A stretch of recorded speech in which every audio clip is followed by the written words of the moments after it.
پیارے بچوں، السلام علیکم ورحمۃ اللہ وبرکاتہ۔ عزیز طلباء و طالبات، جماعت غیر میں نصاب اردو، آج ہم ہماری اس نصاب میں جو مثنوی شامل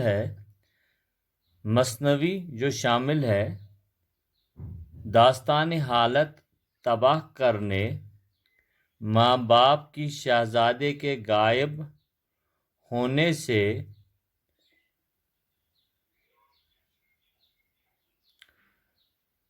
نصاب میں جو شامل ہے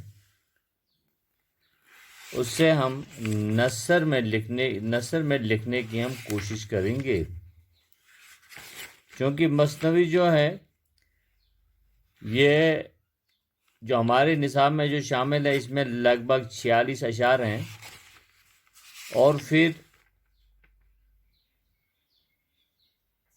یہ جو مثنوی سحر البیان سے ماخوذ ہے، جس میں قصے کو اس کا ذکر کیا ہے کہ جس حصے میں شہزادہ بے نظیر غائب ہو جاتا ہے اور اس کے غائب ہونے سے رنج و دکھ، بے چینی اور ماتم کا ماحول بن جاتا ہے، اس حصے میں اس کی عکاسی کی گئی ہے۔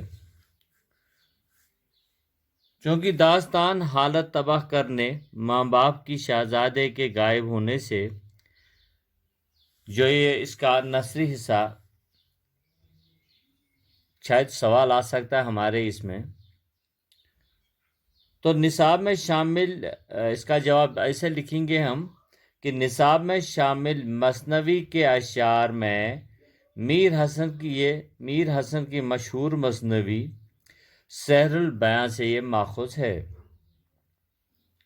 ہماری نصاب میں شامل مثنوی کے یہ اشعار جو کہ میر حسن کی مشہور مثنوی سحر البیان سے ماخوذ ہے، جن میں قصے کے اس حصے کا ذکر کیا گیا ہے جس میں شہزادہ بے نظیر غائب ہو جاتا ہے اور اس کے غائب ہونے سے جو رنج، دکھ، بے چینی اور ماتم کا حال بن جاتا ہے، اس مثنوی میں اسی کی عکاسی کی گئی ہے۔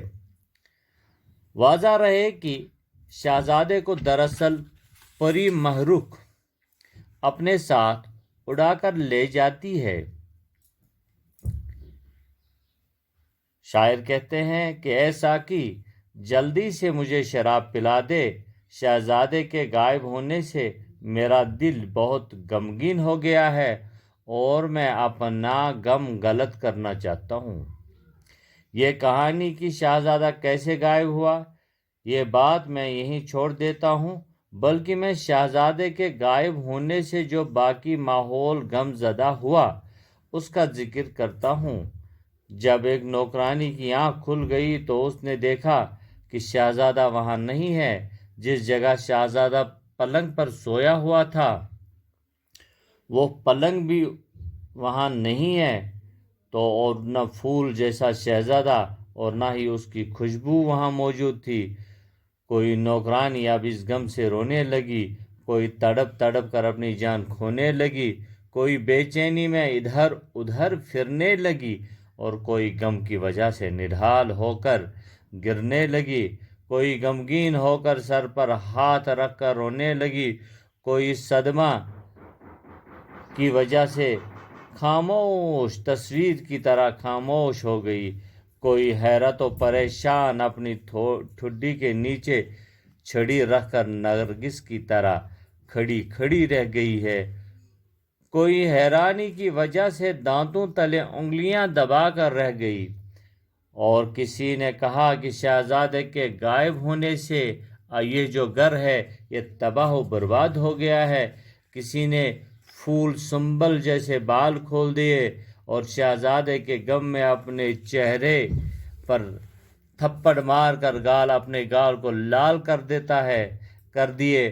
نوکرانیوں نے اس کے علاوہ کوئی چارہ نہ سمجھا کہ وہ جا کر یہ بری خبر بادشاہ کو سنا دیں۔ قصہ مختصر یہ کہ جب بادشاہ نے یہ خبر سنی تو باپ کا کلیجہ پھٹنے کو آیا، ہائی بیٹا کہہ کر زمین پر گر پڑا۔ شہزادے کی ماں نے جب یہ خبر سنی تو کلیجہ تھام کر رہ گئی اور اسی طرح غم و نڈھال ہو گئی ہے جس طرح کلی کھلنے سے پہلے ہی مرجھا جاتی ہے۔ بادشاہ نے کہا کہ مجھے وہ جگہ بتا دو جہاں میرا یوسف یا حضرت یوسف جیسی خوبیوں والا بیٹا غائب ہو گیا۔ یعنی کہ اس بیٹے میں اتنی خوبیاں تھیں، جس طرح سے انہوں نے یہاں پہ مشابہت دے دی ہے کہ جیسی حضرت یوسف جیسی خوبیوں والا بیٹا غائب ہو گیا۔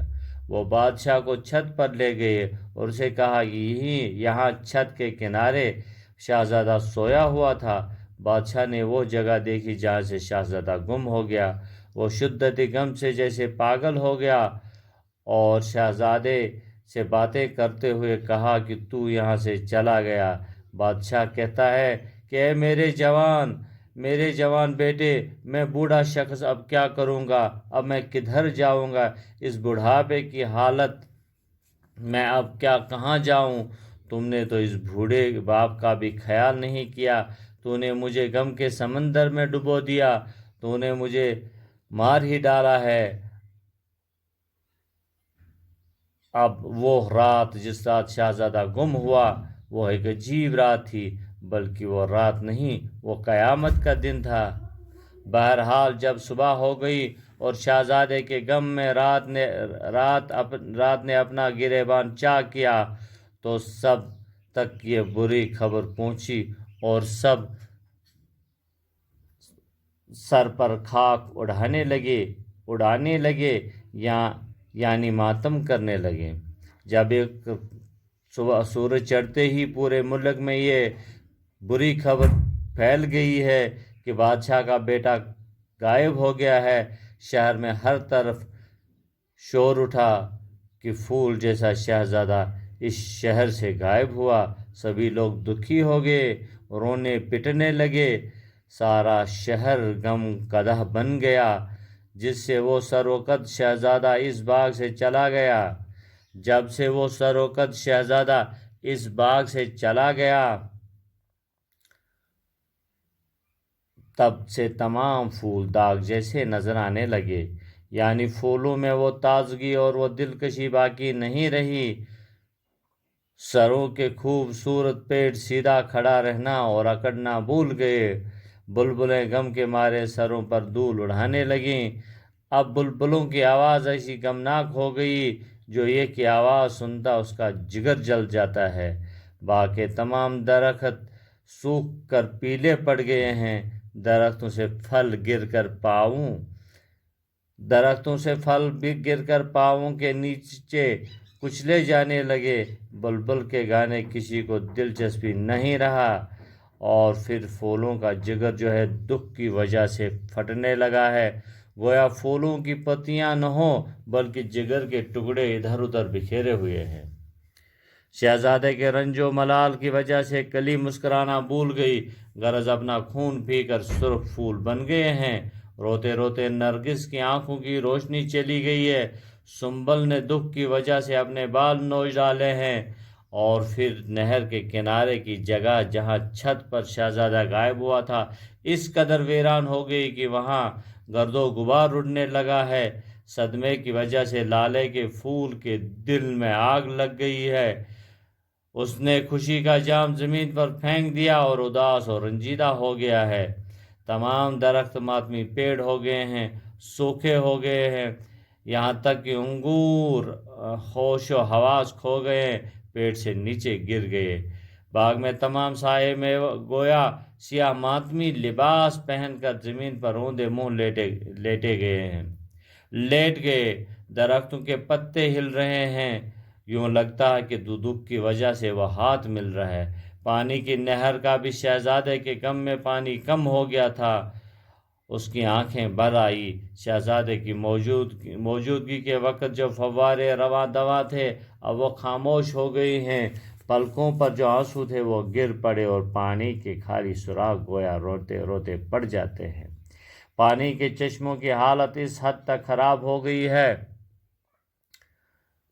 اس حد تک کہ اب پانی کا رنگ جو ہے وہ سیاہ رنگ کا لگنے لگا۔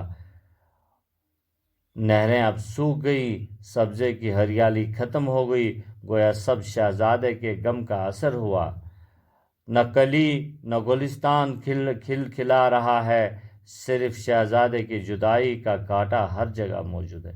جب وزیروں نے اپنے بادشاہ کا حال دیکھا تو انہوں نے سمجھا کہ اس کی حالت اب بہت خراب ہونے والی ہے، یعنی وہ کہیں اپنا بادشاہ اب کہیں اپنا جان نہ کھو بیٹھے۔ تو انہوں نے بادشاہ سلامت، تمہیں اس قدر بے چین نہیں ہونا چاہیے، ہم شہزادے کی تلاش کرتے ہیں، مقدر میں ہوگا تو ضرور مل جائے گا۔ نہ جانے اس میں راز کیا ہے جو شہزادہ اس طرح غائب ہو گیا۔ ہم پتہ لگا لیں گے، جب تک انسان زندہ ہے اسے امید نہیں چھوڑنی چاہیے۔ شہزادے کے والد یعنی بادشاہ نے اسے ڈھونڈنے کے لیے کافی روپیہ پیسہ خرچ کیا، بہت جتن کیے، لیکن شہزادہ کا کچھ کہیں پتہ شتہ نہ چلا۔ عزیز طلباء و طالبات، مختصر سا نثر میں لکھنے کی کوشش کی ہے، تو امید ہے کہ آپ بھی تھوڑا سا پڑھ کر اسے نثر میں لکھنے کی کوشش کریں گے۔ اللہ حافظ۔